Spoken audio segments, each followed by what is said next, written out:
Hey, everybody. Welcome to the show. We got a good show for you tonight.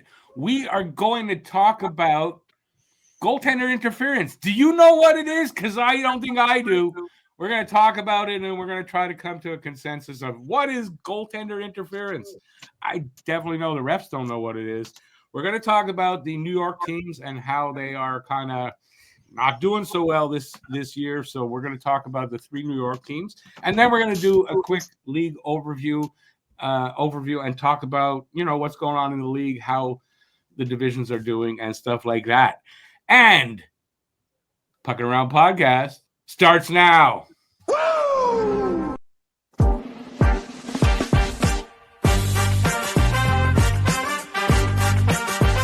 Whatever you do, don't expose yourself. All right, do you have the yips? Like, I don't know. Like, this has gone off the rails. I'll give you a round of fisticuffs. I'm a man of the people. I follow the rules. Yeah.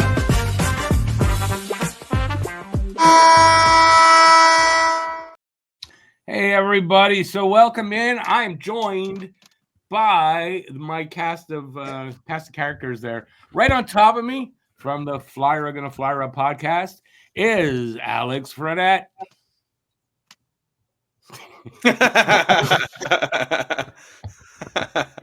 I get muted when I have my introduction. I can't have anything in life. Alex was at a loss for words. What's good, everyone? I'm looking forward to another episode without getting muted. Next to him up there, right next to him, also from the Flyer Are Gonna Flyer Up podcast is Eric Martino, fellow Montrealer. All right, represent, Brick, represent. Hey, it's great to talk some more hockey. Let's get going. Right next to me over there, I had to test it out. Right next to me over there from the High Brew Nation podcast and Don't Puck with Media, Cab Sakarzik. What's going on, Rick? Happy Monday. Yeah, you sound happy. Yeah, I'm exhausted. I'm exhausted, buddy. Listen, this is my second show in 2 nights. I'm tired. I'm finally on vacation from work, dude. I'm thriving right now, but I need a little Betty Pie time. I know it's hard to believe, but I do roll out of bed in the morning just looking like this. So I just wake up and piss excellence. I just want to say it's called cocaine. It might help. All right, so we got a good show for you tonight. We're gonna lead off with who's leading off with the refs. I forgot to check. We're gonna talk about the refs, or unless, hang on. Does anybody have anything to say about the week for their teams at all? Keep it quick. Anybody want to say anything about their team? Do you have something exciting to say about Montreal? Because you might be the only one. I don't know. Yeah, we almost won a game. Oh my God! We almost won a game. We only gave up 4 goals. Oh, only 4 goals. Oh, it's exciting when it's in the I'll keep it Montreal. short and sweet. The Flyers can whoop the bad teams and keep up with the good. Now we got to start beating them. Just need to make a trade, fix our team, and then we're getting a playoff spot. We got it. We're coming. We're coming for a spot. We just got to make some trades and change everybody on the team, and then we're going to be ready. And we just need a center. Yeah. And then there's the Bruins. Yeah. Well, yeah. They're the Bruins who either win close or get annihilated. Oh, bad. No, it was bad. Yeah, the Bruins had a midweek. Whatever. I mean, I expected two losses that week, but whatever. I'm over it. Go watch it. If you care about it, go watch Hibernation episode 24 out now on Spotify and watch us just sulk in pain. At least you didn't lose 9-2. Okay, at least you didn't lose 9-2 to the Penguins. No, you're right. We lost 8-1, which is effectively the equivalent. Eric, have we gotten blown up that bad this year? I don't think we have we? We got blown up that bad. I don't think so, actually. I don't think we caught a real beating yet this year. The closest thing we have, we lost, I think, 3-0 to Vancouver, that live stream. That's probably the worst we've got. We've taken 3 already. Like that. Not fun. Womp womp. Womp womp. All right, so have we got some clips or something about the with the refs? We're going to talk about goaltending interference. We got a couple of clips for you guys. How do you feel about what goes on there? And okay, does anybody here know what goaltending interference is? I do. I mean, I have the rules. I mean, I read the rules. I read the No, but assignment. I understood the assignment. It's not just goaltender interference. I mean, that's the what is it? That's the flavor of choice this year of what they don't know what is, right? True. I mean, you know, there's always been something questionable that they don't seem to get right every so often, and goaltender interference tends to be the one this year. I've seen things like just a check against the boards, which happens 400 times in a game, all of a sudden becomes a penalty. I don't know. God. Okay. Well, I mean, fine. Let's dissect the refs. Let's just dissect the refs. I'd like to do that in a lab. Could we do that? No, you weirdo. Oh, okay. Weirdo. No. What are we doing? Rick thinks they're frogs. Well, whatever it is, they're I turning the really frogs bet. weird in the water. Whatever they're drinking. I didn't say what I said. I did not say what I said. Well, you always typically have something negative to say about the referees, so I'm waiting for your long spiel about how bad they've been and, you know, how awful they are. They and have just been. I know how much you just hate them so much, like, and they're not invited to your Thanksgiving or Christmas and Hanukkah. Like, they're just horrible people. I know you're about to hit me up with stats show that over the last, I don't know how many years, the amount of penalties and all that has been pretty, you know, stable. But that's never been my point. My point has never been that there's too many penalties. My point has been what kind of penalties that they're calling. And I think that's it. I find they're targeted, and I don't think they know from game to game what an actual penalty is. Yeah, you're absolutely right, Rick. They're definitely targeted, and right now they're targeted at the Boston Bruins because they lead the league in both penalties taken and penalties, you know, drawn. So yeah, I wonder for the penalties taken. I don't think Habs are too far behind you. We're not too far behind either. I think we're 7th and Montreal's 4th. Yeah, we're really we're all dirty teams apparently, according to them. Yeah, it's, you know, it's. I'm not going to change my stance on what I think's going on with the refs, but I don't think that's what we're here to talk about. We're not here to talk about how gambling, I think, is affecting the refs, but we're here to talk about, are the refs calling penalties that make any sense half the time? I think that's the gist of it. No. Old man yells at cloud. Yeah, put up the Simpsons theme quick. I mean, I don't know. They do call. You're gonna have mistakes, right? You are. By the way, Montreal is 3rd in penalties taken. Buffalo is 2nd. The top 5 in terms of penalties taken are Boston, Buffalo, Montreal, the Panthers, and Utah. Those are the top 5 most penalized teams in the NHL. Yes, Utah is up there. Yeah. In terms of penalties drawn, the top 5 are Boston, Florida, Ottawa, New Jersey, and Winnipeg. It's funny because Montreal's not in that second group. Yeah, so that's fine, but that doesn't mean that, like, you know, you're not. You can draw penalties. You're actually in the top 10 in penalties drawn, by the way. Oh, okay. Yeah, so that's why I'm also saying, like, they're not targeted. So I don't think they're targeted. How can you say that? You are in the top 10 for penalties drawn. That has nothing to do with whether they're targeted or not. I would argue it does. Because it's like saying, like, okay, if there's targeting on the Boston Bruins, right? Why are they first in both of those categories? Because Boston sucks. You can't. or part of both those things. Feel like a married couple right now. I think. No, I still theory on targeting is terrible. I listen, the targeting thing, and listen, that's my opinion. Whatever. I still don't think, though, you can say that because there's the same stable kind of amount of penalties. If you go back 5 years and you look at the numbers, and it's pretty stable, I don't think that means anything.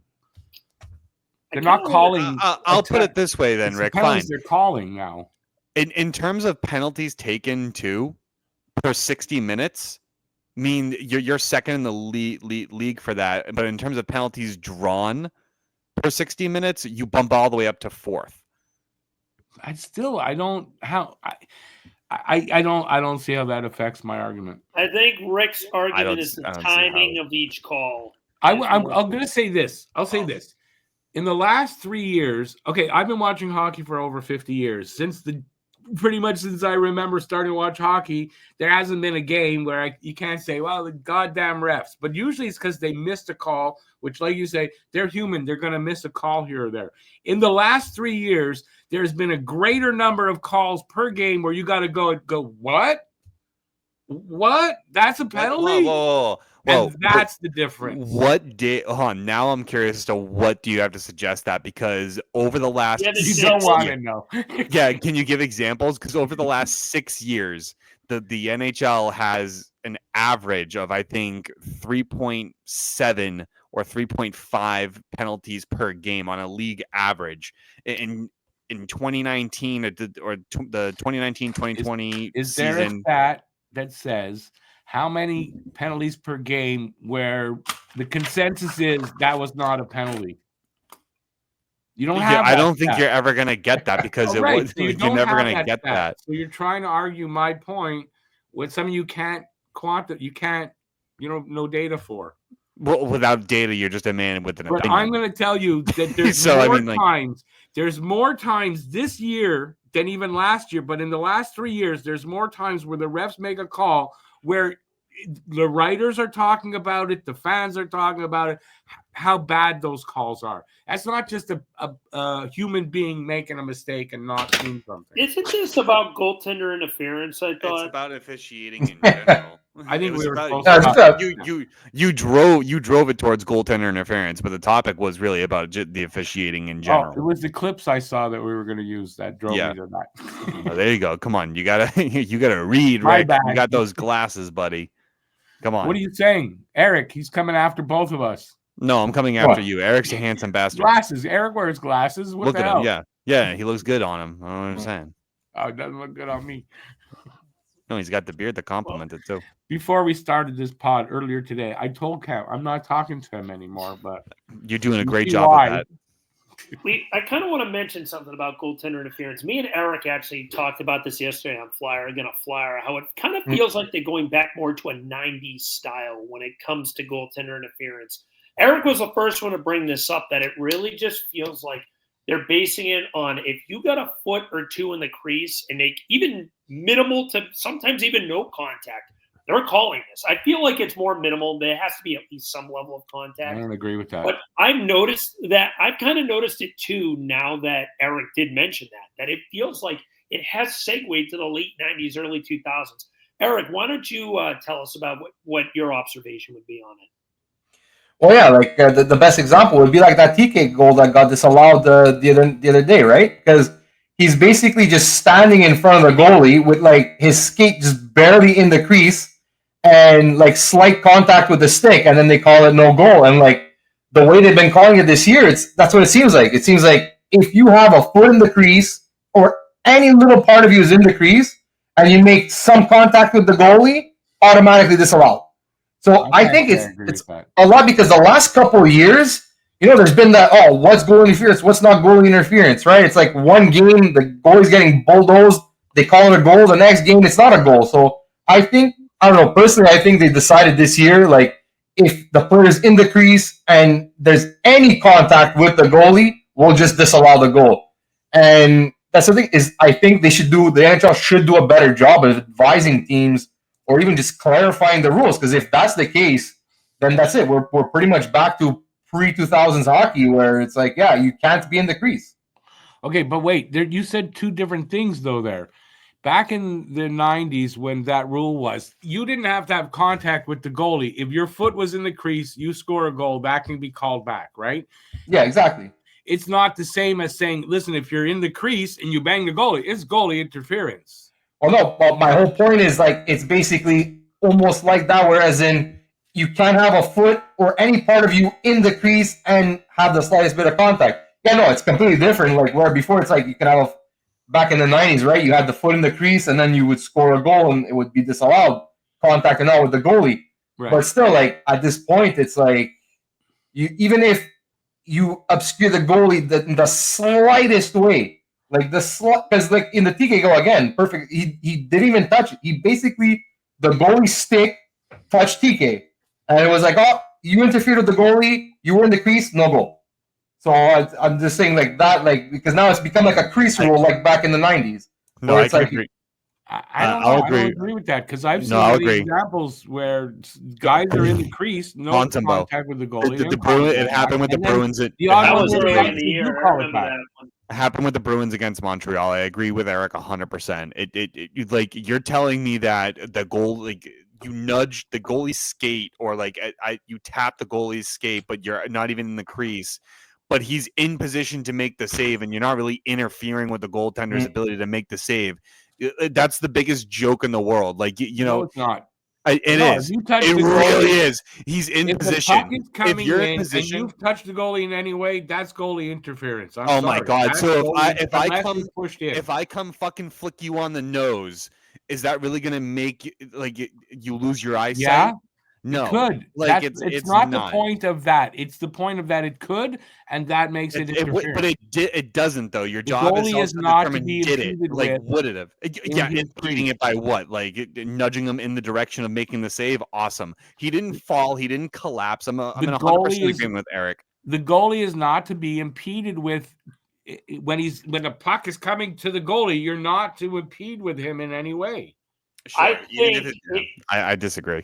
I'm kind of With going to this be on the man. side of Eric and Cam on this. I feel like it's a judgment call based off of the level of impediment. Like if you're just brushing by and the goalie still has the opportunity to make said save, I then agree I with don't you. believe that should be called.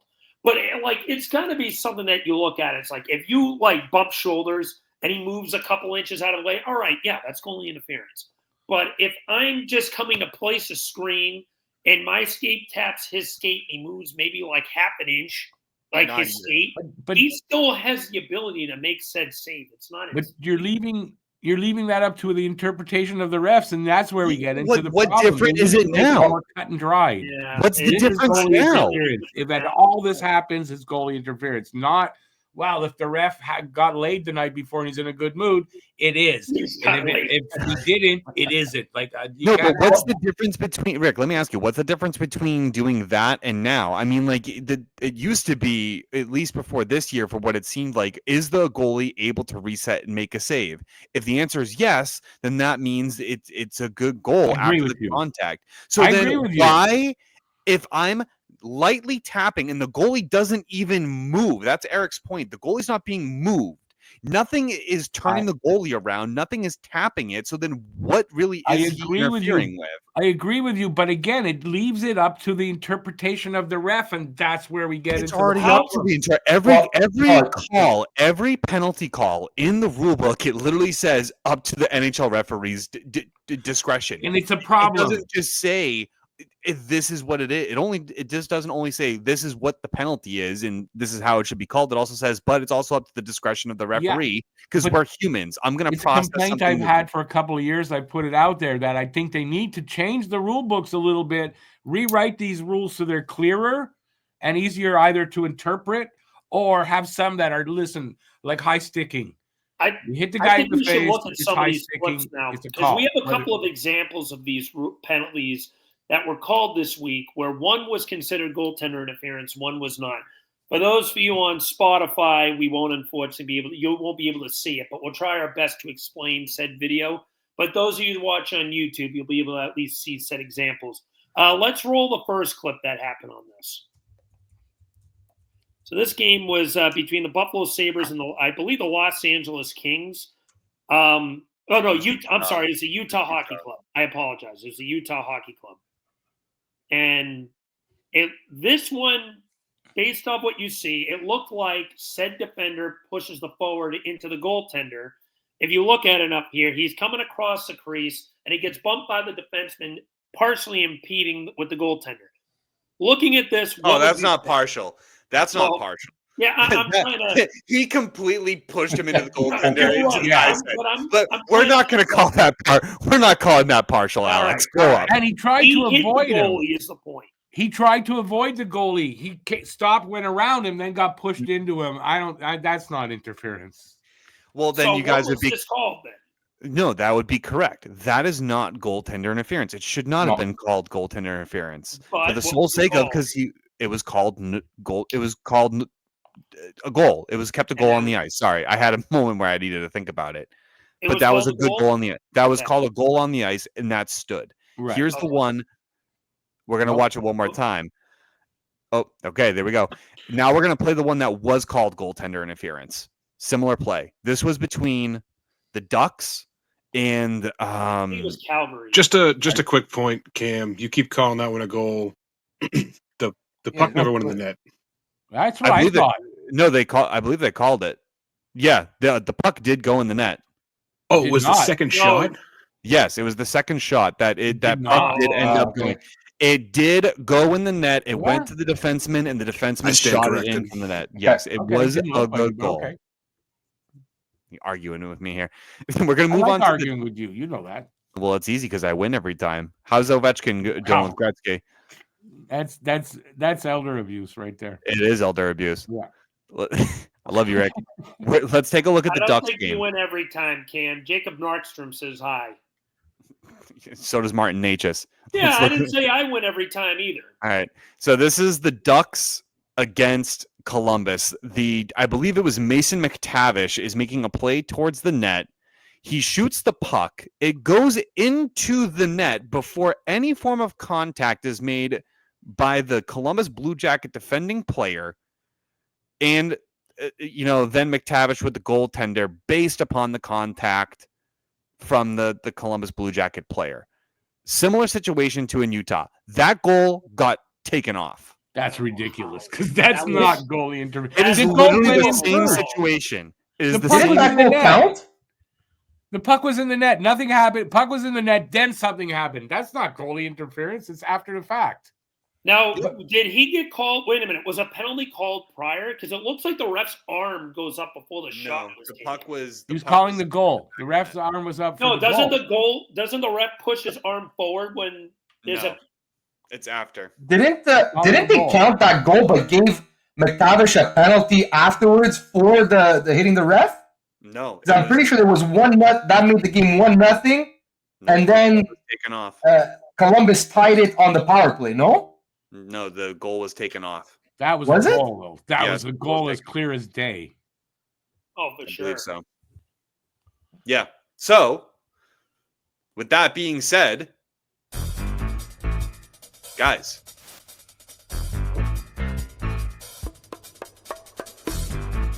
and here I have with me is a screenshot of Rule 69, giggity, from the NHL rulebook, interference on the goalkeeper.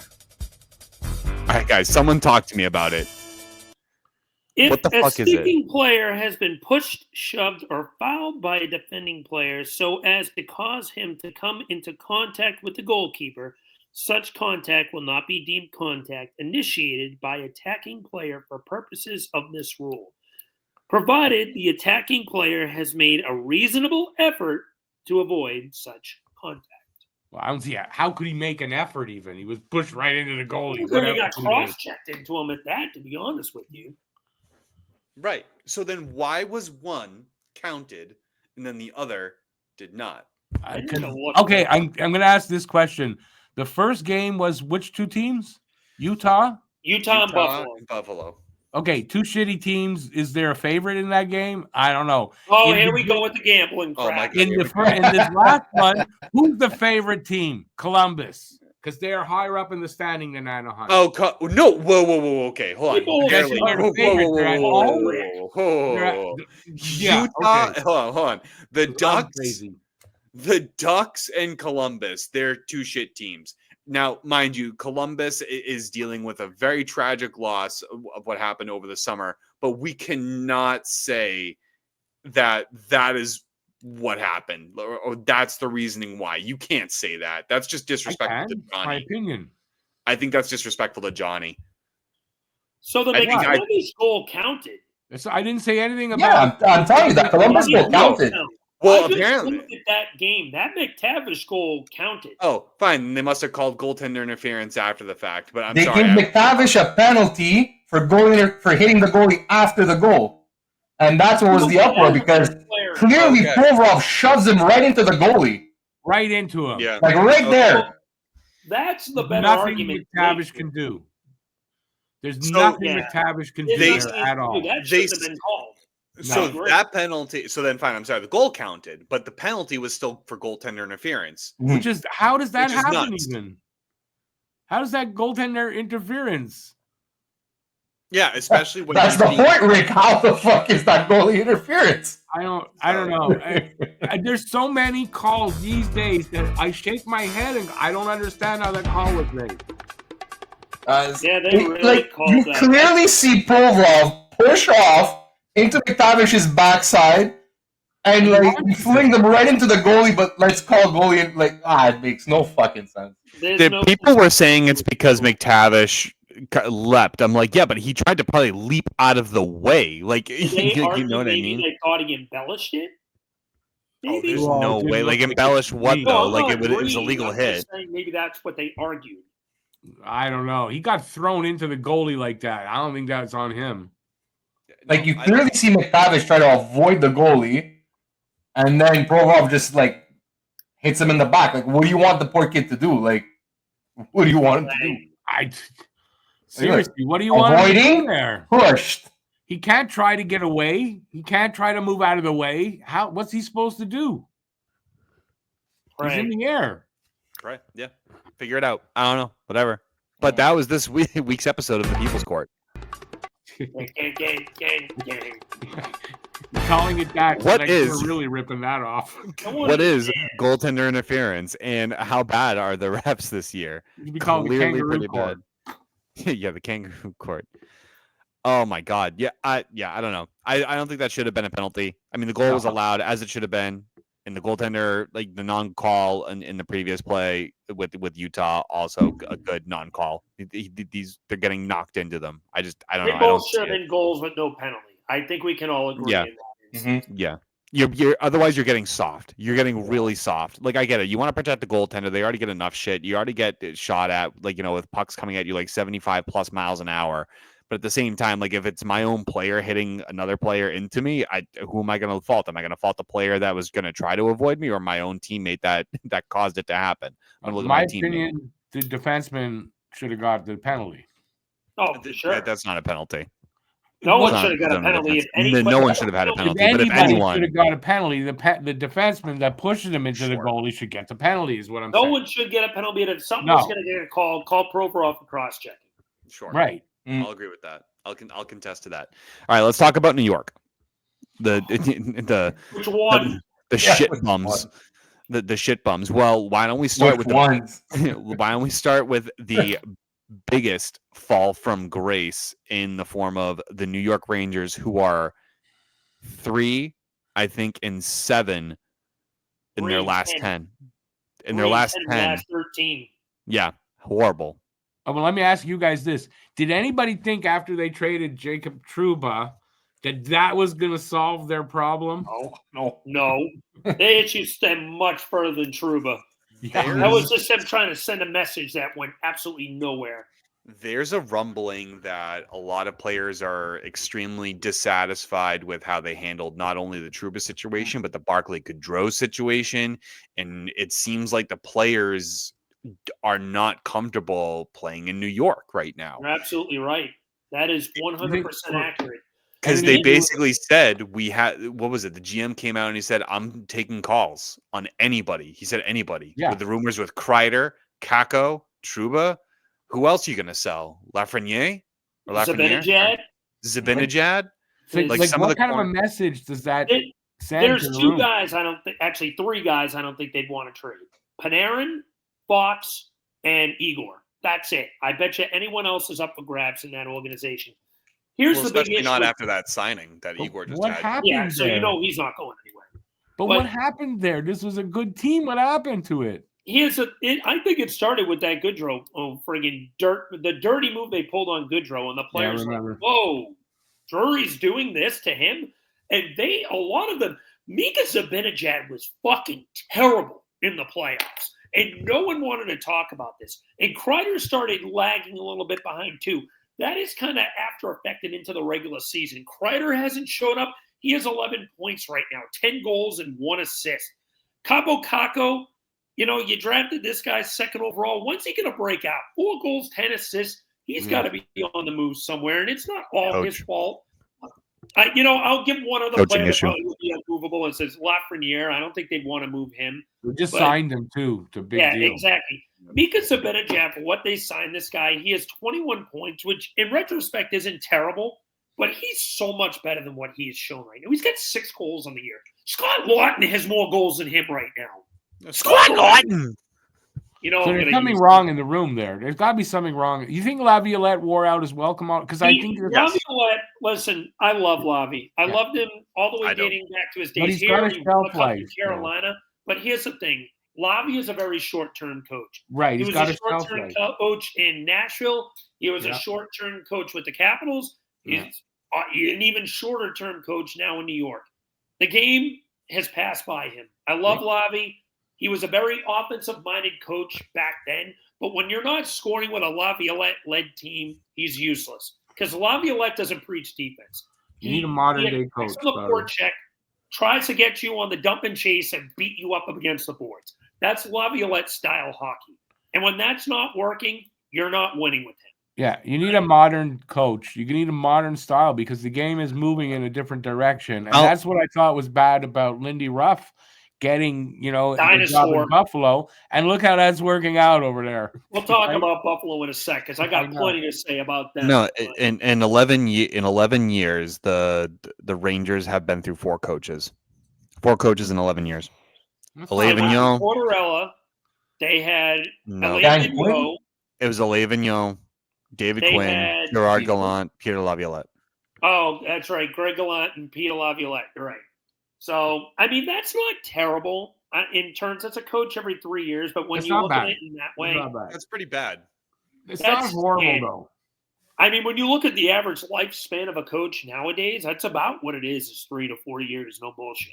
So with the Buffalo's coaches, like teams like that, they go through them every 2 years. That's different, but this is an original 6 team, guys. Yeah. I mean, this is an original 6 team. You don't get many Mike Sullivans nowadays. Sully's been there since 2016. I think he's the longest tenured head coach in the NHL right now. You can't have a coach every 2 or 3 years when you're trying to build something because then your system changes more and more. And when the system changes, that means the players need to adapt. So longer tenured coaches are probably better for teams. You could argue that in any sport. I think you make a fair point, but here's the thing: the Laviolette-led system was excellent last year. The Rangers won the President's Trophy last year and then just faltered. Yeah, so I think it's more, at least in this case, it's different with each coach. In this case, I love Lavi, but he is a very short-term coach. Yeah, I think his message runs stale very quickly. I really do think it's that because it's the only thing, and I don't think Chris Drury's doing a very good job. No, he's not. I think a big mistake they made was getting rid of Gorton for what they got rid of him for. I think that was a big mistake, and I think you could see down the road this was going to happen. The way they did Barclay Goodrow was terrible. Terrible. Oh, he was not. No, he was who claimed him because they set him on waivers. San Jose, I believe. Yeah, because they knew he was going to get claimed by them. I think that was. Yeah. Yes, I believe was what it was too. It was San Jose. And apparently they basically threatened Trouba with the exact same thing. Basically, you waive or we're putting you on waivers and you're getting picked up by that team that you don't want to go to. This is going to have a major ripple effect in New York too. Imagine you're a player hitting free agent and New York gives you a call. Would you want to stay there? Would you want to sign there knowing what they did, Trouba and Goodrow? Because you know that's a possibility as long as Drury is the general manager. Until he's gone, I wouldn't want to sign there. You kidding me?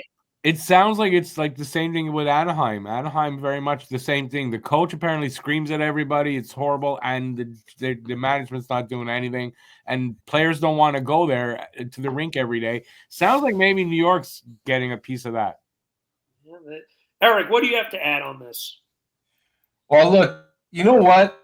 I'm actually trying to look for the stats right now, but because the Rangers, Shesterkin really hides a lot of the deficiencies because they're not super great on transition and they bleed a lot of chances, and he's masked a lot of their problems.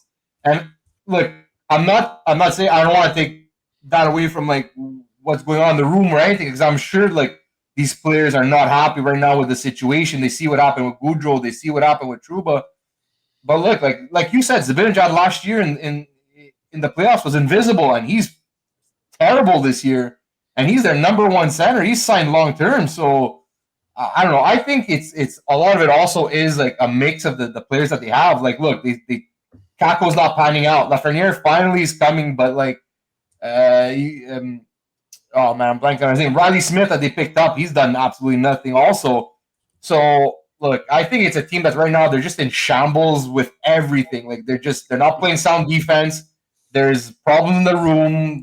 I'm assuming problems with the coach and with the GM also. Yeah. So I think it's just a team in turmoil, and until like certain things change, like look, Drury can make as many trades as he wants, but like you said, who wants to come into this mess right now?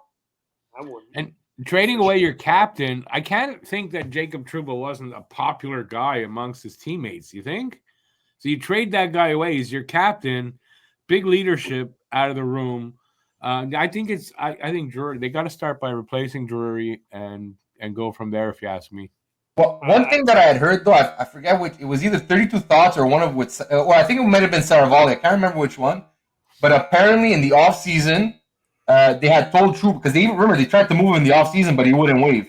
Yeah. And they had told him, they go, listen, because they didn't like where his play was going, and in all honesty, that contract, even when they signed it, didn't make any sense to me because Trouba is not an $8 million defenseman.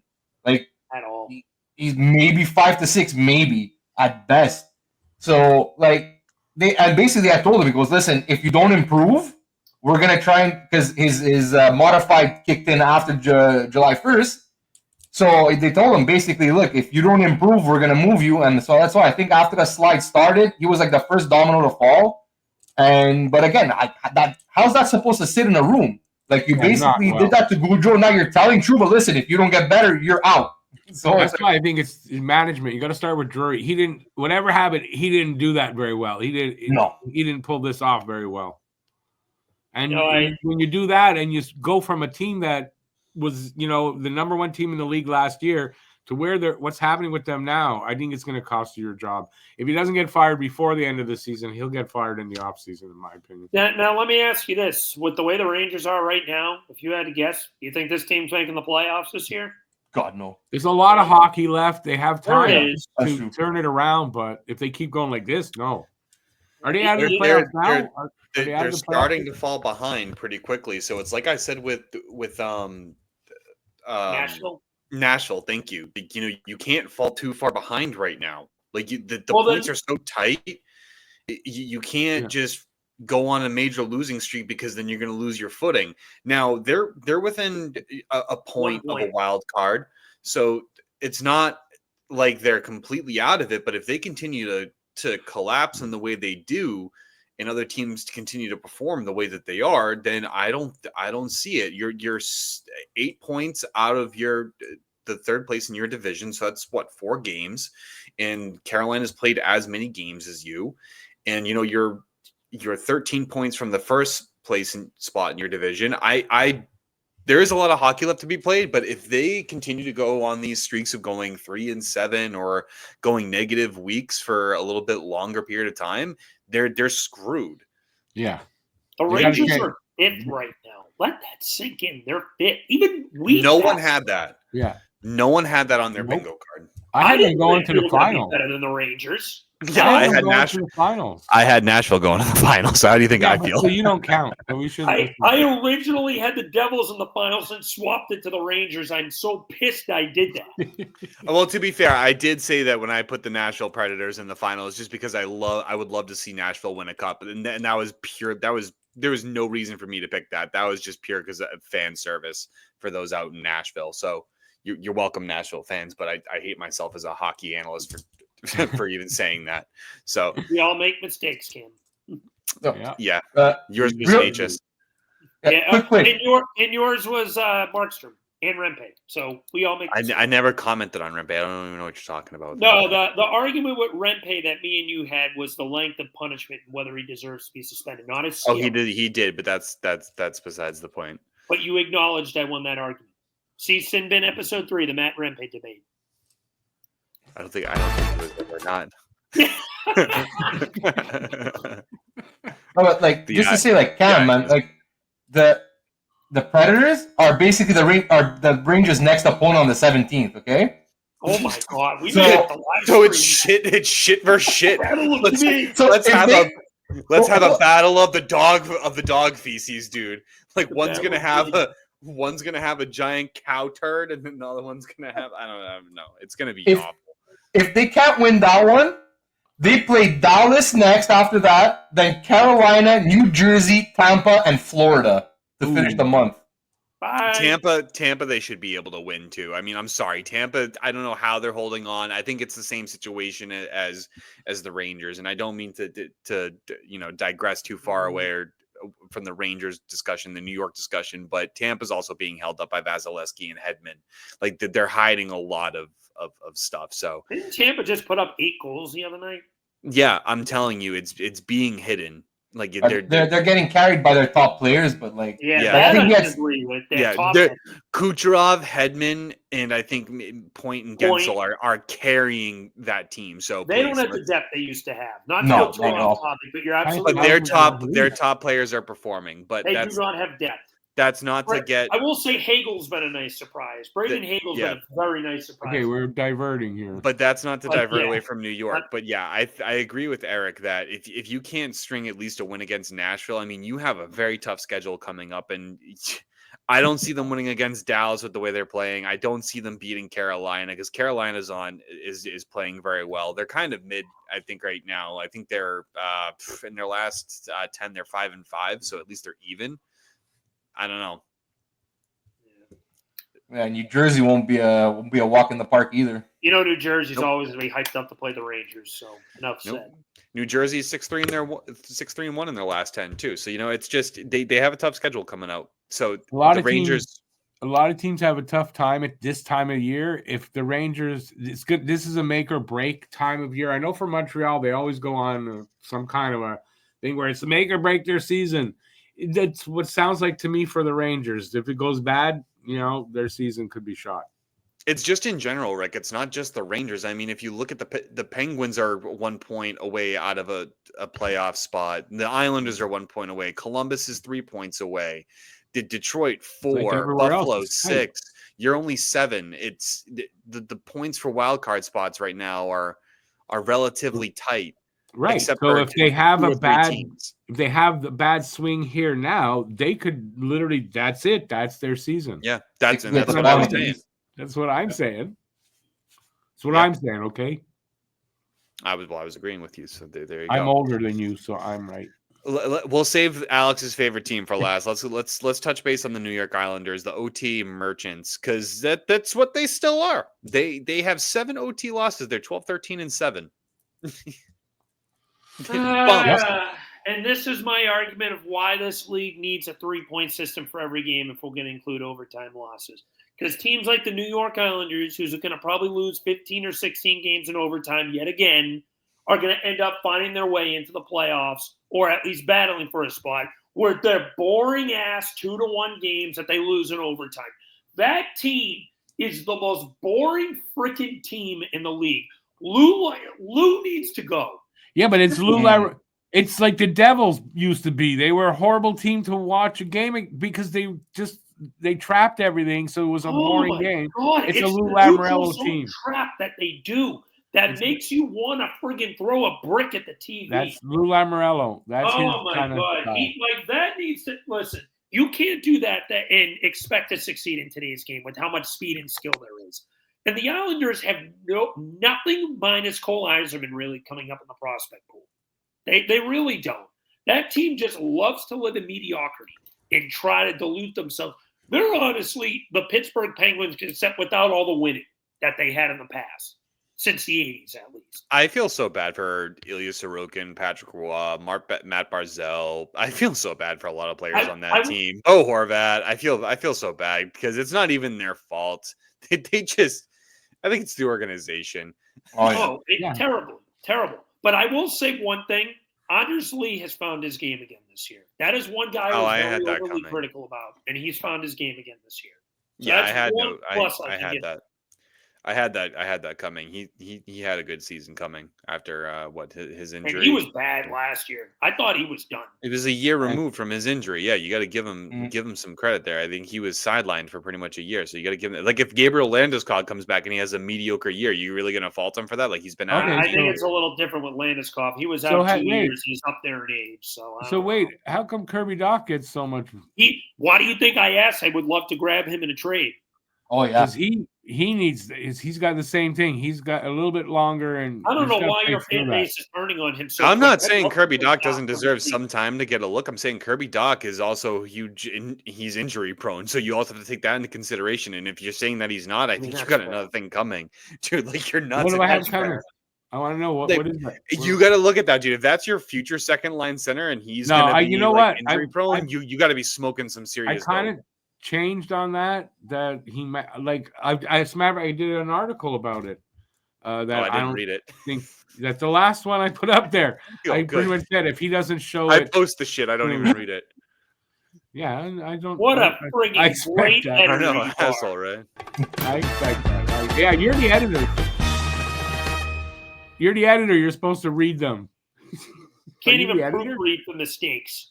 No, he's not the editor. You don't want me proofreading that. He's the uploader. I am. I'm just the guy that copy and paste. I'm the copy and paste. That's it. The copy and paster. What would we do without you, Cam? I could wallow in self-pity. I could say no. I'm not going to say that. Just joking anyway. Okay, good job, Rick. Yeah, the Islanders suck, dude. I don't know. And hey, the Bruins got Oliver Wahlstrom, which I think was so stupid. I can't believe they put that guy on waivers, man. That kid is talented, dude. Like, sure, he hasn't been able to break out. Oh, Alex, when he was drafted, he was touted for his offensive skating and talent, dude. At number 11, his NHL. You know what this is? Kiefer Bellows. That's what this is to me. You throwing a dart, throwing a low risk, high reward. If it doesn't work out, you drop them. More likely than not, it's not going to work out. If it works out, awesome. Okay, but if you're going to a chance, that's probably not going to work. But if it does, awesome. Okay, but if you're going to take a chance, low risk, high rewards, good chance. Yeah. $1 million on a former 11th overall pick. I'm not saying no. And that was a good chance. That was a good pickup. Yeah, considering you guys needed a winger. I don't hate taking the chance at all. I'm just saying I don't think he's got much to show. If he does, and I'm wrong, I'm wrong. It's kind of I absolutely think he has plenty to show. Look at the team. You said it yourself. Look at the team he was on. It was a mediocre team. That's fair. With mediocre talent. It's still kind of he was part of the mediocre talent too. So I mean, he's probably I would say he's more of a complimentary player. So I mean, like he'll be there. I don't think he's a needle mover at all. I don't think he's going to be a superstar. In my eyes, no, he's top. He's middle six, dude. He's no way. He's going to be a 2RW for the long term. Have fun with that. That's what he was projected. He was projected like one right wing when he was drafted, buddy. Like, what are you talking about? Do you have any idea of his numbers? He's on a mediocre team. He was part of the mediocrity, though. That's what if it's just a matter of fit and all that, maybe a move to Boston could be the place. And maybe it will. Look what happened to Taylor Hall. It probably doesn't work. If it does, look what happened to Taylor Hall. He had a few mediocre years after that too, and he was a former first-round pick. Nolan Patrick is a wonderful example, but but he never worked out. Like, you know what I mean? Capo Caco. But sometimes, sometimes guys like that, those could be sometimes the best pickups. A guy like that on waivers. Trying it. Montreal, I don't blame it at all. Montreal's had a lot of luck with that. Like he could be Paul Byron for you guys. There were so many Bruins fans that were just like, no, I'll pass on him. I'm like, why? You have $1 million in cap space. He's 24 years old. He's a right winger. You need that. Justin Brazeau right now is our second right wing. You absolutely should take that. I think the Islanders were dumb giving that up for nothing. Like, you should have gotten something. And if it doesn't work out, people were saying like, oh, well, we could just let him go for nothing. I'm like, no, fuck that. Go get a 5th round pick. Go get something for him. I don't blame you for trying it. This just reminds me of Kiefer Bellows, who was also an Islanders pick, who turned into a blob of nothing. Now, could it work? I'm not saying it definitely will 100% fail. I don't blame the Bruins for trying it. I'm just saying I wouldn't hitch my entire hopes and dreams on him being your future 2RW. That's all. Funny story about the Wahlstrom thing. In our group chat on Facebook, Cam had just been like, I can't believe the Bruins didn't pick up Wahlstrom, blah, blah, blah, because the names hadn't come out yet. And then like 10 minutes later, Alex sends me the link. You got your wish, Cam, and they picked him up. I thought that was really funny. I posted it on Twitter the day I found out that Wahlstrom was put on waivers. I'm like, the Bruins should consider this for the sole purpose of like they need a right wing. He's a former first-round pick. He has a high talent ceiling. Go after him. You took a chance on Morgan freaking Geeky. Why not take a chance on this guy? Like, you know what I mean? So Geeky, do you love me? Only tremendous upside. So it was the right call for Boston to do that. Yeah, I know. Like I said, I don't blame Trent. I just wouldn't bank on it. That's all. Right. It doesn't mean it'll work, but it was the right call for Boston to claim him because that's kind of what they needed. And any bit of every little bit helps, right? So they do something like that. Yeah, it can make the difference in the playoffs in the end by having a more full cast involved. I'm not saying it right, but you know what I mean. But that just goes to show you how, if it does work out, that just goes to show you how stupid the Islanders are. They are. I don't have confidence in Lou. I don't. They're terrible. Yeah, they're a terribly run organization. Sometimes Lou Lamoriello is a fraud. He's almost as bad as Drury. He's not a fraud. The league's passed him by. He's right. He can't operate the way he operates today. He's not a fraud, went from bad to worse when you had Garth Snow before that, and now you got this guy. He's not a fraud. It's just that the way he wins or the way he's successful, it's not a thing today. That's what I mean. All right, you know what? Maybe fraud was the wrong word. I think you probably said it better. Yeah. The league has passed him by. Yeah, that's what I passed him by for a while. Yeah, the way he wants to play, the way he wants to win, you can't do that anymore in the league. It's the league has changed, but like he's stubborn, and that's just the way he wants to build his teams. You can't a bunch of like defensive plotters and whatever. You can't cheat. You can't teach old dogs new tricks. Except somebody last week taught me something new, and I proved that wrong. But in general, I mean that's the truth. We got a little clip of our old friend Mr. Wahlstrom. Why don't you give it a play, Vogel? We want to see that from the old days of when he was a kid.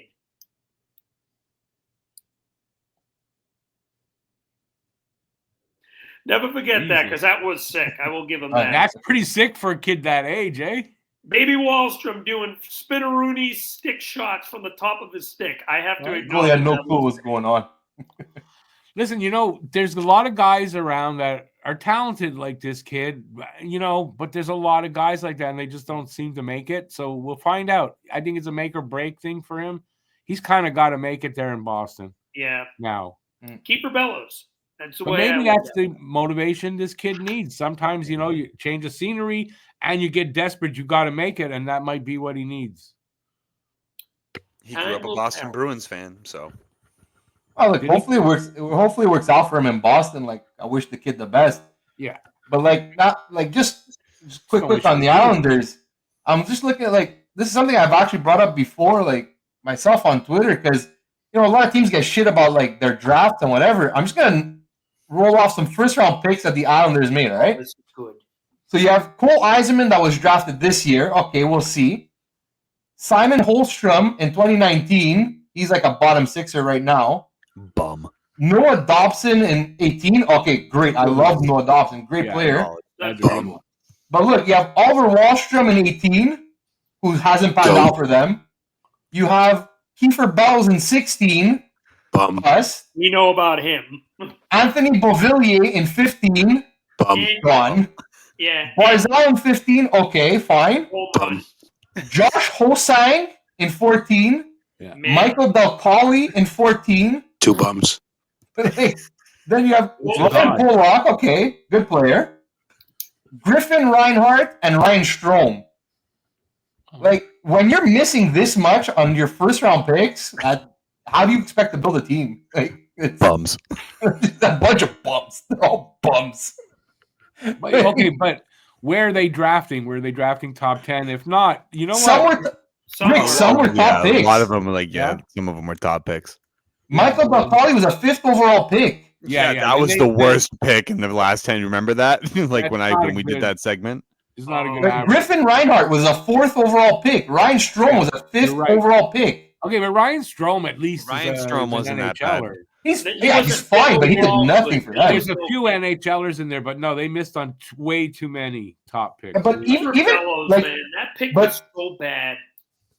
Rick, even if you're picking in the low teens or in the 20s, at a certain point you have to find somebody.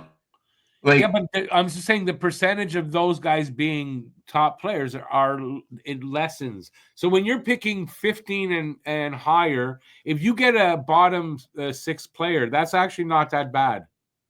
But if you're missing almost every time, if you're picking top 10 and top 5, you should get an impact player. You should. If you're picking top 5, you should get an impact player. Barzal was 2015, correct? No, they had. Yeah. He was 2015. Barzal, 2015, 16 overall. Wasn't there a team that could have picked him 3 times in a row? I'm blanking. He should have been a Bruin. Oh, yeah. I think there was. Yeah, he should have been a Bruin. Thomas Chabot also should have been a fucking Bruin, too. Sebastian Aho. They could have Connor? Could have picked a lot of people. I think that's the draft year. I think that's the draft year Cam doesn't remember very well. That was the draft year that Cam wanted to hang himself by his testicles. Yeah, blocking it out. You missed out on Aho, Barzal, and Konechny. 3 stud fucking players right there. Where would the Bruins be today if they had done that? I'm okay without Konechny. I'm fine with that. Konechny's a stud. Don't disrespect him. He's all right. He's all right. He's on pace for over 90 points this year. He's all right. He's okay. It's more than any Bruins players on pace for right now. Even more than your 11 million superstar. It's almost like saying, you traded us a long time ago, Ken Dryden. Yeah, he was okay. Okay, Ken Dryden and Travis Konechny are not in the same topic of conversation. Like, I'm not saying it's exactly. That's not even in the same stratosphere. That was the dumbest move Boston ever did. Konechny, yeah, whatever. Yeah, come on, Konechny's at least a top NHLer. First line winger. Let's talk. Let's get on with the last New York team, the Alex's fabled terrorist organization, the Buffalo Sabres. Get after it, Alex. Why don't we and say we did talk about them? Let me start. Pegula, sell the team. Pegula's, yeah. Awful. This guy is the worst. Now that Melnick is gone, God rest his soul, but now that Melnick is gone, Pegula's the Coyotes guy. The Coyotes guy was another one. And then the Coyotes no longer exist, so we can't use them. Then these guys, or whoever. Now that they're both gone, it's Pegula. He's no doubt the worst owner in hockey. Yeah, he doesn't have hockey guys to run his team. He decided to say, who should I hire as head coach? Oh, I know. I'm going to hire that dinosaur, Lindy Ruff, who led New Jersey into a barren ball of nothing. Absolute nothing. What a frigging oh, yeah, that's worked so bad for Buffalo. They've lost 10 in a row now. You've got that's some really good. Great Buffalo. I'm not done with this rant now. Now Dylan Cousins, who was looked at as your potential future 1C, now he's on the trade market. Oh, I'm sure he's going to be the next Sam Reinhart when he gets traded. It turns out to be a stud elsewhere. Paige Thompson, who's potentially underachieving. You can put that Alex triple dot all you want. I'm not done ranting about this terrorist organization yet. You have 3 elite defensemen potential-wise, and Bo Byram, Owen Power, and Rasmus Dahlin, and you guys still fucking suck. You're a bag of...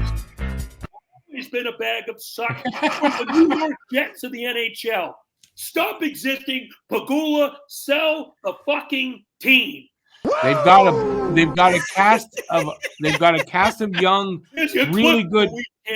I'm talking now. They got a cast of young players. They're really good young players, and they bring in a dinosaur coach who's not coaching the modern game, and I don't get that. And that's one of the big problems there, if you ask me. That's why it's not working. Sell the team. Google has to go. Alex is ready to buy it. Alex got $5. He's putting up $5. Sell the team. I'll give him 7. Go ahead, Cam. Okay, good. I had a question. I know when to shut up. You don't have to tell me. I know when I should shut up. You don't have to tell me when. I just know. Yo. That felt good to get off my chest. Oh my God, he's still going. Yo, did anyone? I just said I'm done. Motherfucker. Anyone else see that they had a come to Jesus meeting like today or the other day? Like they actually sat down in Montreal. Yeah, in Montreal, they're like, we believe in you. We're not trading anybody. I'm like, how fucking weird is that? That must have been to have your owner come in and just be like, hey guys, we know we suck right now, but like, it's all right. You're good enough. We like you. We like you. You're a bunch of big boys. We could do it. Yeah, we. Can I read the tweet? I need to read the tweet because this is so bad. Frank Saravelli's tweet. Sources indicate Sabres players met with Terry Pegula and GM Kevin Adams today in Montreal. Summary of the message. We believe in you. The solution is within this room. Pegula professed faith in Adams, Ruff, and apparently told players not to expect a big trade. He is right. The solution was in the room. The solution was in the room. They weren't lying. It was Pegula. Yeah, firing Pegula. Literally, Pegula walking out of that room was the solution. That was the solution. Like right after the come to Jesus meeting. Who the fuck organized that? Who the fuck organized that? Yes, like, I want to know why or who called that meeting and was just like, hey guys, I know like we need to meet with the team. Why are you gonna do that? Just stop. Dumb organization. Motivation for what? Dumb like, organization. what are they motivating? Nothing. They're a dumb organization. They should have given them all a bunch of pitchforks and say that's where they're actually go. That's another good question, guys. What's their motivation? What's their motivation? Not last place. Yeah, another traded first round pick. Like, no, seriously, have you looked at in the last like 10 years, out of their top 10 picks, I think only 3 remain on the team. That means you've lost like 70% of your top 10 picks. Yeah, they got rid of some of them before without waiting. They should have waited longer. Sam Reinhart and Kyle Okposo are former Buffalo Sabres. They have each won Stanley Cups since their departure. Jack Eichel, the year after he was traded, won a Stanley Cup. Even Rasmus Ristolainen looks like a competent defenseman now. He was looked to be ruined. Yeah, he was. I'm begging the Bruins to trade for somebody from Buffalo just so that we could go win a fucking Stanley Cup. That's it. Maybe that's their motivation to get traded out of there, so you can go win a Stanley Cup. Right there, you go. Gonna be good. That is a terrorist organization. Get Pegula out of there because it's just frustrating to watch. No, we solved it. We solved the Rick. You know what? You're right. There is corruption in the NHL. You're right, Rick. Get rid of the owner, but I mean, he's the owner. It's not easy to do. He needs to sell the team. That's my point. You know what? You're absolutely right. There is corruption in the NHL. It's the NHL doesn't want any Buffalo Sabres the Buffalo Sabres organization to win the Stanley Cup, but they just want their players to win Stanley Cup. So what they have to do is they have to trade the players, and in exchange, Kim Pegula gets to touch the Stanley Cup. No, he shouldn't touch the Stanley Cup. God, he might jinx it or something. Jesus, it's so bad, bro. Like, it's just, I don't understand. What was it? The last time they were in the Stanley Cup playoffs was 2013. Was it 2013? 2010. They played us and lost. 2010. It's going to be. It's 14 years. It's going to be 15 years. That's horrible. If they don't make it. That's for those of you listening on Spotify. Alex is holding up a sign like a child that says "Pegula, sell the team." So instead of saying it like an adult, he's because he watches the show. You know? Oh, you keep muting me too. Well, it's because you wouldn't shut the fuck up. The fans love these rants. But you're missing the hint is the problem. That's why. That's the problem. That's it. Man goes on a 20-minute tirade, and he's just like, "Hey, maybe we should do some general talk soon." Yeah. Does anyone else have anything to add? I mean, I think that I'll just say this: launch the Buffalo Sabres into Niagara Falls. Well, look. My take on the Sabres is I just think they have the wrong mix of players. Like, honestly, look at their defense. It's all nice to have Byram and Darlene and Power. These guys are all redundant. Who's actually defending on that blue line? That's a fair point. I think I even said it with you, Alex, once. I go, you know what the Buffalo Sabres could use right now? Is Rasmus Ristolainen. It sounds stupid, but pair him with one of those guys. And look, this is the big debate with these teardown tanks is that you can't win with just young players. Because that's all they have is these young. They have no veterans. They have no leaders. So maybe that's why Lindy Ruff. They thought Lindy Ruff would be their leader, and look, this offseason, I thought the one of the guys that they should go out and sign was actually Chandler Stevenson, because I'm like, you bring in a guy like that to like maybe play behind Thompson and like in front of Dylan Cousins, and like he's a cup winner. He like to teach them how to win. Bring in maybe like another winger. But they sat around and did nothing. Like they fucking bought out Jeff Skinner and then did what with the money? Nothing. They just like fucking just leave it there. Oh no, they did something. They traded the best prospect to Edmonton. They can't forget that. They traded Savoy to Edmonton for fucking peanuts. I hate this. I hate Buffalo. I fucking hate the Pagulas. The worst part is there is a solution there. It's just that, like we said with that meeting. Oh no, you guys are fine. Don't worry, it's in the room. Like no, fuck, no. You gotta go get yourself some veterans, get some winners, teach these kids how to win. Right. Fuck, you know what? Nashville's terrible right now. Go get try and maybe see if you can trade for Marchessault. Bring Marchessault into that room. Go get yourself like a veteran center. Look, who knows what's gonna happen with the Islanders? Maybe go get Brock Nelson. Bring some veterans, some winners. Don't you dare disrespect Marchessault like that. I don't think anybody wants to go to Buffalo. But it's like the New York Rangers. Choice. No one wants to go to the Rangers. No one wants to go to Buffalo. The Islanders don't want to. No one wants to go to them. Like, if you're an NHL player, what is going to inspire you to go to a place like Buffalo? Nothing. Snow, wings. If you're an NHL player, what's going to inspire you to go to a place to like the New York Islanders? Nothing. If you're an NHL player, what's going to inspire you to go to the New York Rangers? It's not the pizza and the bagels. It's not? Definitely not the bagels. New York. One of my favorite quotes of all time is Jordan Matthews when he I think that was his name. The wide receiver used to play for the Eagles, but then went to play for the Bills. The greatest quote of all time is, "There's nothing to do in Buffalo except your wife." That's right. It's about right, though. Or someone else's wife, I guess. But don't tell that to Tyler Seguin. Oops. Oh my God. Come on. Wow. I'll get sued now. Jesus Christ.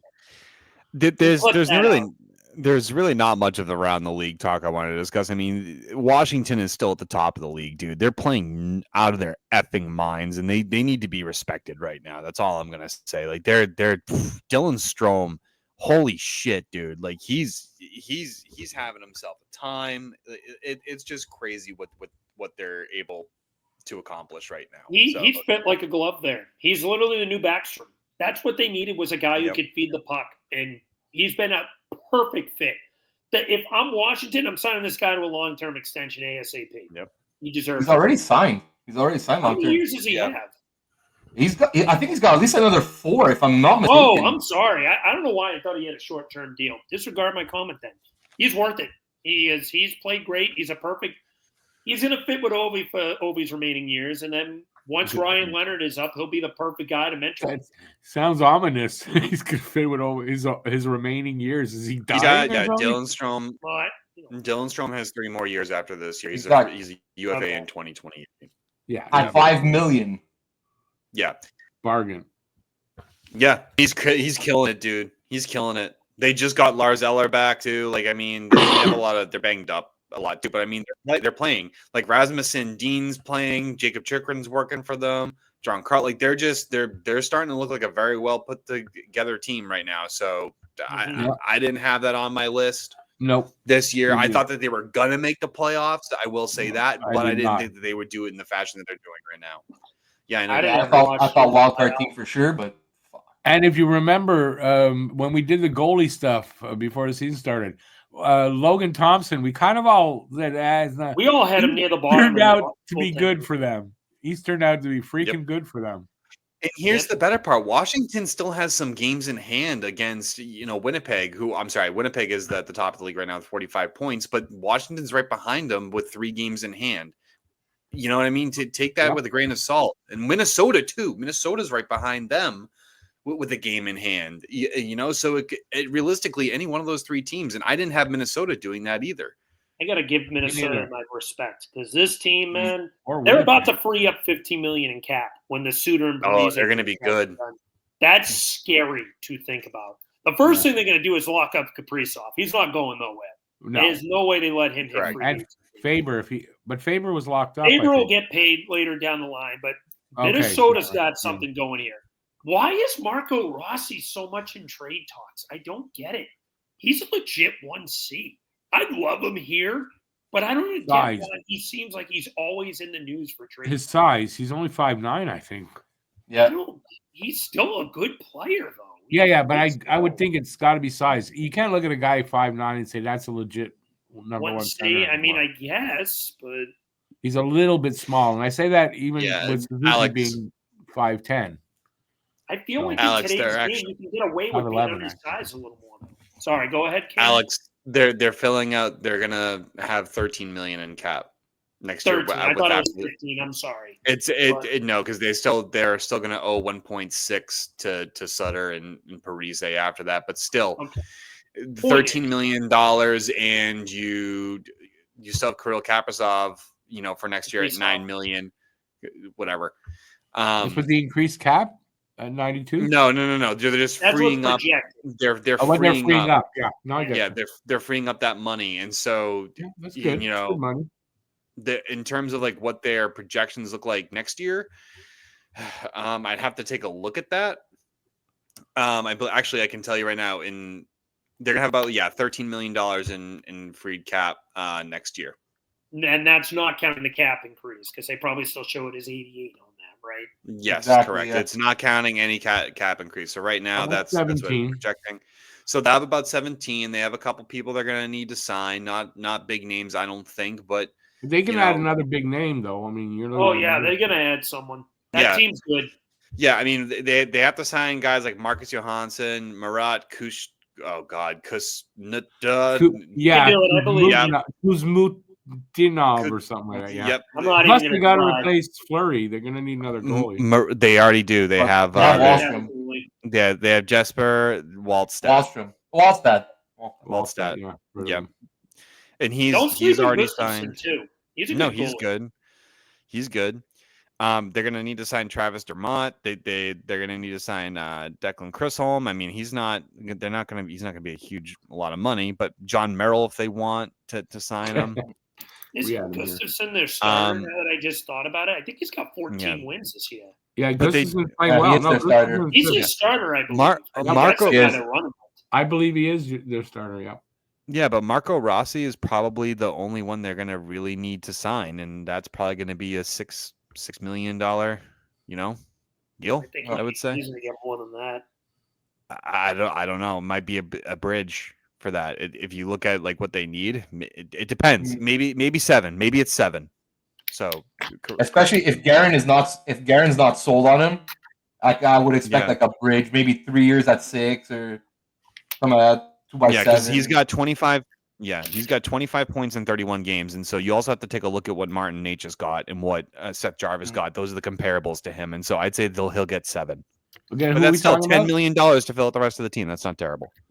What's the name? I wasn't listening to who you were talking about. Marco Rossi. Oh yeah. No, that's. I mean, just his size for that. I don't know if he's a number 1 center, but listen, you can't argue with their success. So. Is there any other teams? I see a team that surprises me that we could talk about. Let's hear it. In 15th. It's a team, I don't know, Boston? Let him talk about that. I'm only bugging now. What do you want to talk about? I would have thought Boston would be higher, though. That's all. But, I mean, a lot of people did. High Bruin enough. No, a lot I've heard them whining on High Bruin enough. No, but tell me though, honestly, that a lot of people didn't have Boston higher than what they are. I'm not saying they that we're going to be. Wow, I did. No, I did for sure. With that defense, I thought that was going to be a lot better. Yeah. They just fell apart. I thought that the Boston Bruins were a better team on paper than they were last year. They got Elias Lindholm, who was the team looked like they were going to be off to a tremendous start. I mean, they collapsed against Florida, but I mean, you had some of the guys firing on cylinders, and then they cooled off and they dropped off. So, and then we all know what happened with Montgomery. So it I don't know. Maybe Blues are only getting 2 points behind you guys. what was that? Blues are only 2 points behind you guys. That's fine. The Blues don't play in our division or Or our conference. Yeah. I So know. what is it? So what does that matter to me?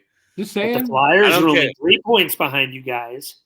That's fine. You're not in our division. Oh, we're in your conference. Like, Well, it might that's be battling fine. for a wild card if Oh, we're Tampa third. passes you. But we're third. Yeah, I mean, we'll Habs are watch only out, 10. Ottawa's coming. Habs are Ottawa, only I got to 10. give it to Ottawa. Let's talk about them real Ottawa's quick. not going shit. Ottawa's not doing shit, dude. I'm sorry. Ottawa's good. I got to say, Ottawa's not, Allmark's finding his game. He's Yeah, been cool. finding his So game. they're on a 3-game fucking win streak, 7-2-1 in their last 10. Who gives a flying fuck? They're gonna come back That's down to good. earth, dude. You just hyped They're- up New Jersey for being 6-3 But- in their last 10. A lot Yeah, of but their record Ottawa's is issues at the different. beginning of the season was they couldn't get a save. Now they're getting saves. So A lot of don't Ottawa's know. issues in the season were because the team was going nuclear. I still don't think that I think what you're seeing out of Ottawa isn't real. I'm an Ottawa I hope believer. you're right because I would like to make the playoffs over them. And I'd like to see Giroux get traded because I don't think he's going to win a cup there. But I don't know. That team looks good right now. I got to give them that, especially Omar. The thing I question with them still, leadership factor. Is Brady Tkachuk the guy that can lead this team? I don't know. I really don't. I still think there's question marks on defense. Zub is out for Zub. Zub, whatever.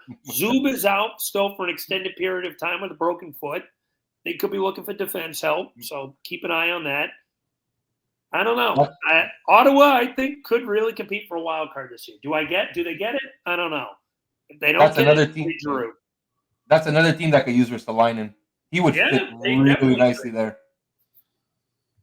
But we would maybe Aristo for Pinto, straight up trade. Who knows? What a joke that would be. You're not getting that. Really? You think that would happen? That would not even remotely close. I know. Alex- That's more of a dark throw. Alex's That was one of mock Jamie's trades are laughable. Listen, that was a Jamie trade. Love you, Jamie. But Okay, I would do Jamie, it. Well, no, Jamie you would would have to also add like trade- you would have to like a Frost and Risto and maybe like a third or something. that's Yeah, a lot. you got to Oh, have I more did- for Pinto. I would say Frost is. I wouldn't entertain Frost for Pinto. That's not. That's You not how wouldn't. that- Well, it's because you'd be sacrificing a little bit of defense for offense, but Yeah. Frost Pinto's in a better literal player than Frost for sure. on a third line and on a scoring third line, I think could really be valuable. Just that I think on the Flyers, you're just playing way too high in the lineup. Yeah. Frost is a good 3C on the right team, but he should not be in a team's top 6, realistically. But they don't have a choice because they have no centers until Luchenko's ready. And this is why I said, please find a way to acquire a guy like Dylan Cousins, because Buffalo is a team It's and not confident enough that might give him up. It's not happening. Apparently he's available. I heard this yesterday, No, the day before. it's not. Yeah, but it's not. It was debunked today. They're not moving Oh. anybody. What else are you gonna do? What they do, though? Like, what else are you gonna? Yeah, but what else are you gonna do? Are you gonna just keep trading away your top centers? Like, look what happened with Eichel. Like, look what happened with all your players. Listen, Like, this it's team was stop. stupid enough to trade your former 10th overall pick for a third-line winger. Let's let that sink in. You traded Savoy for a third-line winger. That's the team. They don't that need did this Savoy. Not even 3 months ago. They don't need Savoy. I'm sorry. I actually kind of like McLeod though. I think he's a good. Yeah, he's a decent- Ryan McLeod is actually a good depth guy for them. I Yeah. think Savoy's ceiling's so much higher, though. That's They're saturated at that position though. Like they have their. You could have got centers. more, though. If you're going But to you see- trade him, I don't think you get a third He's liner. too young. He was too young. And I That's think that they. prospects are young. This goes back to my point from I was trying to say before. Instead of making that trade, they should have targeted someone like a Chandler Stevenson, and you could have put Cousins in the 3-hole worst and so you That would could have make kept sense. Savoy and then packaged him and get yourself a veteran winger or something. It's like, where's the veteran leadership on that Buffalo team? It's nowhere to be. They signed Jason Zucker. Like, come on. Lindy Ruff is the veteran leadership. That's what I said. He's such a good veteran leader. He's got one foot in the fucking grave. That's what I said. That's Right. the veteran leadership. Or, I'm sorry, not fraud, dinosaur. Whatever. Yes. I mean, you got to, most teams are going towards a more modern game. I don't see how a coach like that, like Lindy Ruff's, gonna lead these young guys in the modern It's an game. interim thing, dude. The Buffalo Sabres have gone through 7 coaches in 11 years, so it's an interim thing with them. That's a team you can shit on for fucking coach fucking carousel. Yeah. Dumb team. Maybe they'll bring in Laviolette after he gets fired. Oh yeah, that'll go well for about half a year, and then he gets fired too. Yeah. You know what? We haven't seen a coach trade in a while. Maybe. Has there ever been one? I don't know. This was a long time ago. A long time ago. Can we still trade coaches? No, but they were player coaches. Any sport was with these guys when they traded Doc Rivers. Other than that, I can't remember a coach trade. A coach I know it's happened in the NHL. I think it has happened though once, but I've seen it in the NBA about 10 years ago. Somewhere it's happened somewhere where they traded coaches. Which I don't know how you do that because it's not like I guess you trade contracts.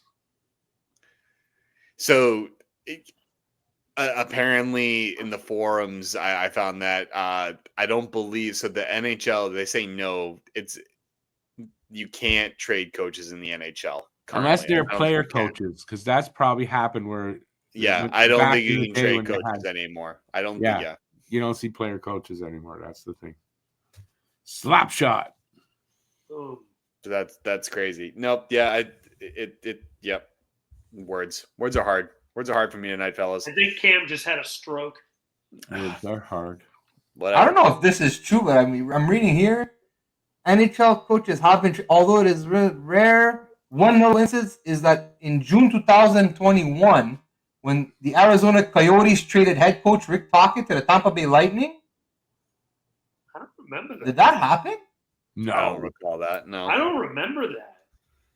I don't. Tocchet was with the Lightning at one point, but not in 2001, was it? Not as a coach. No, because let me look that up because I don't remember that. That's weird. And 2021, that would be that was like year they won the cup. Why.